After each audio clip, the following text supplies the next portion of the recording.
All right, buckle up, bookworms, because this deep dive is taking us straight into the heart of Romanian literature.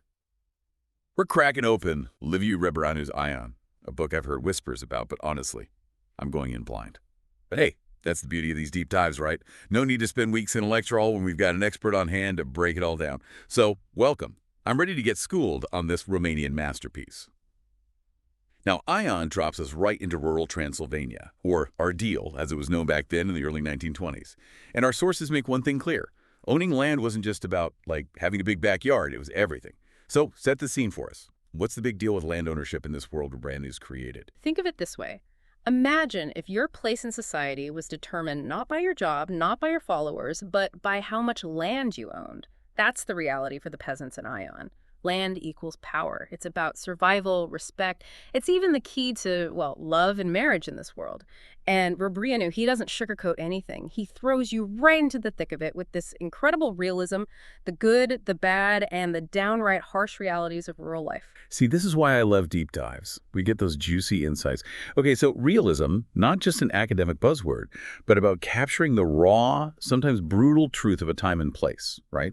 And in Ion, it sounds like that truth revolves around this almost obsessive desire for land. Oh, absolutely. And that's where our main man, Ion, comes in, young, ambitious, and completely consumed by this burning desire to own land. Okay, but there's got to be more to it than just plain old greed, right? Yeah. Why is land so all-consuming for this guy? It's more than greed, it's almost primal. Remember, this is a society where your worth is directly tied to how many acres you've got. Ion sees land as his ticket out, his way to earn respect, maybe even find love. So it's like land represents this ultimate key to happiness in his mind. No wonder he's so fixated. Exactly. And to make things even juicier, the entire novel is structured around these two powerful opposing forces, the voice of the land and the voice of love. Ooh, okay, now we're talking. I am sensing some serious internal conflict brewing here. So we've got Ion, our land-hungry protagonist, and these two voices duking it out inside him. Who are the lucky ladies caught in this tug-of-war? Well, let's just say Ion's got a type, and it's complicated. On one hand, you've got Anna. She's the daughter of a wealthy landowner, so yeah, she's got the inheritance, the land, everything Ion thinks he needs. Ah, so Anna's the voice of the land in human form. Mm-hmm. Okay, but where does the voice of love fit into this whole land-grabbing scheme? That's where Florica comes in. She is the voice of love, beautiful, passionate, representing that genuine connection Ion's craving. But she doesn't have the land. Oh boy. This is a recipe for disaster, isn't it? Poor Anna sounds like she's just a pawn in Ion's game. You could definitely see it that way. Anna is a tragic figure, used by Ion to get what he wants. And through her story, Rebreanu really lays bare the realities for women in this time period. Yeah, I was just thinking that. It's heartbreaking, honestly. Imagine a world where your worth as a woman is tied to the size of your dowry, where marriage is more about, land deals than love. Rebreanu doesn't shy away from showing us just how trapped women like Anna were. Man, that is way too real, even today, in some parts of the world. But, okay, how does all of this actually play out? The source material mentions some pretty intense scenes, something about a dance. Ah, yes, the hora. It's this lively, traditional Romanian dance thing, village-wide party, music, energy. Sounds kind of fun. Right. But Rebreanu uses the hora to show us the social dynamics at play. You've got the poorest farmhands sharing the dance floor with the wealthy landowners, but... There's always a but. But beneath the surface, you can feel the tension, right? Those unspoken lines between the haves and the have-nots. Even in celebration, social hierarchy casts a long shadow. Okay, so we've got this pressure cooker of social dynamics, land versus love. And then there's that whole earth-kissing thing the source material mentioned.